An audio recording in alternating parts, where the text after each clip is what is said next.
अब सिलसिला क्या है कि एक हिस्सा होता है शऊर, एक होता है लाशऊर। जो हमारा शऊर होता है ये वो हिस्सा है जो हमारे कंट्रोल में होता है, और ये हिस्सा होता है हमारी यहाँ साइड के लेफ्ट साइड पे और हमारी बॉडी के राइट साइड को कंट्रोल करता है। क्लियर हो गया? शोर हमारे किस साइड पे होता है? माइंड के लेफ्ट साइड पे। और बॉडी के किस साइड पे कंट्रोल करता है? राइट साइड पे। जब मैं बचपन में सुनता था कि दाएं हाथ से ये करो, दाया कदम ये रखो, वो करो, तो मैं कहता था कि हमारा दिल भी फिर दाएं साइड पे क्यों नहीं है, ये लेफ्ट साइड पे क्यों है? तो क्वेश्चन आता था। अब साइंस क्या कहती है कि जो आपका लास्ट शऊर है वो आपकी माइंड के राइट साइड पे होता है और आपकी बॉडी के लेफ्ट साइड को कंट्रोल करता है। लेफ्ट साइड पे आपका दिल होता है। क्लियर हो गया? यहाँ पे जाना ये बात सुनी कि अच्छा ये लाशोर इधर है वो इधर करता है, जिस वजह से आगे इसमें राइटों को सारा फिर आपको बुला। आपका जो शऊर है वो अल्फाज पे चलता है, वो अनापरस्त होता है, वो मंतक पे चलता है। आपने अपने लाशऊर को एक पैगाम दिया, उसे आपने एक अल्फाज दिए कि मुझे ये गिलास उठाना है, ये आपके लाशऊर का काम है। आपने जाकर गिलास को उठा दिया। आप क्या करते हैं? बाइक की ड्राइविंग या गाड़ी की ड्राइविंग सीखते हैं। आप अपने शऊर की मदद से गाड़ी को सीख रहे हैं चलाना। आपका शऊर इतना स्ट्रांग हो जाता है कि जब आप सफर में जा रहे हैं एकदम से आपको ब्रेक लगानी पड़ती है, आपको अपने आप को बताना नहीं पड़ता है, आप फौरन से क्लच प्रेस करते हो और ब्रेक लगाते हो। ऐसा ही होता है। हम खुद एकदम से हैरान हो जाते हैं कि वाह कितना अच्छा मैंने इसे कंट्रोल कर लिया। वो क्या होता है? आपका लास्ट शऊर आपको कंट्रोल कर रहा होता है। आप एक निवाला अपने हाथ से अपने मुंह में डालते हो, दिस इज शऊर। आपको शऊर मिला, आपने इस निवाले को उठाया, पानी को उठाया, यहाँ पे मुंह में डाल दिया। अब यहाँ से अंदर जाकर आपके स्टमक में जाकर उसे डाइजेस्ट करने वाला सिस्टम कौन करता है? लाशऊर। आप बेड के ऊपर सोए हुए हैं, अपनी मर्जी से आप वहां पे सो चुके हैं। इतना सा बेड है, 3 से 4 फीट का बेड है, आप उसके सोए हुए हैं, तो आप एक करवट इधर लेते हैं, एक करवट इधर लेते हैं, 3 से 4 फुट के इसी स्टेज में रहते हैं, आप नीचे नहीं गिरते। अगले दिन आप 4, 6 या 7 फुट के चौड़े बेड के ऊपर सोए, आप करवटें मिलते हुए शाहरुख खान की तरह दूसरी साइड पे पहुंच गए। समझे मेरी बात को? जबकि 4 फुट का जो बेड था तब आपने 4 फुट को क्रॉस नहीं किया था, मगर जब आप 7 फुट के बेड पे सो रहे हैं, आप रट्टे मारते मारते दूसरी साइड पे चले गए। क्यों? क्योंकि जब आप सोए थे आपके लाशऊर को इस चीज का पता लग गया था कि मैं जहां पे सो रहा हूं मैंने इससे ज्यादा नहीं घूमना।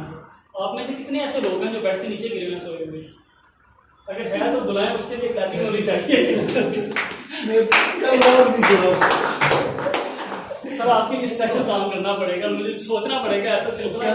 वो ख्वाब में मैं देख रहा था कि हवाई जहाज में सफर कर रहा हूँ, ब्लास्ट हो गया, मैं ऊपर से छलांग मार।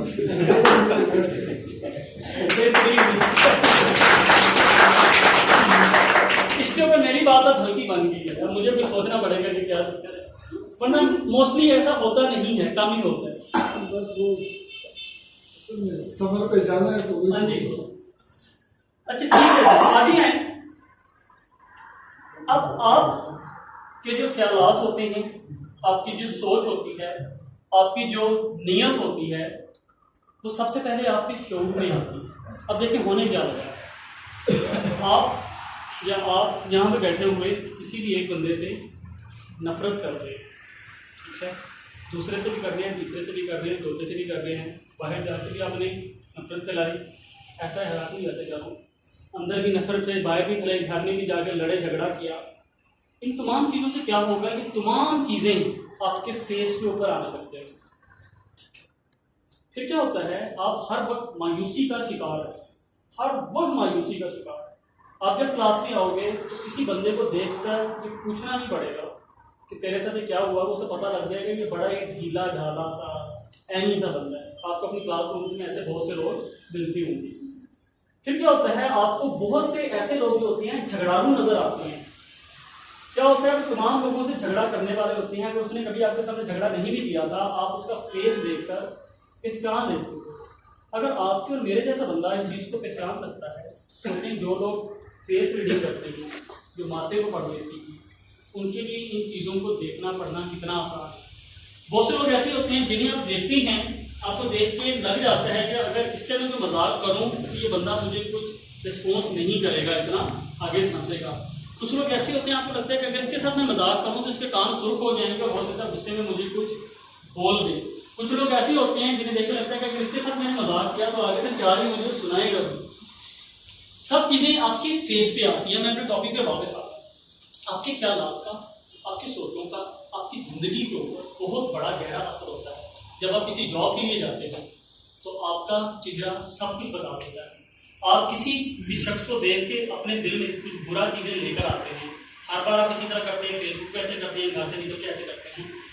तो चीजें भी क्या करती हैं, आपका दूसरे लोगों के साथ एक गैप बना देती है। कोई बंदा आपके ऊपर ट्रस्ट नहीं करता। तो इसलिए आप अगर अपनी फैमिली में किसी के बारे में बुरा सोच रहे हैं, किसी दूसरे बंदा बंदी के लिए बुरा सोचते हैं, कुछ खराब सोचते हैं, वो सिर्फ सबसे पहले नुकसान आपका अपना है। आपको इन तमाम चीज़ों को अपने अंदर से निकालना पड़ेगा, फिर ही आप एक फ्रेंडली माहौल में आ सकोगे।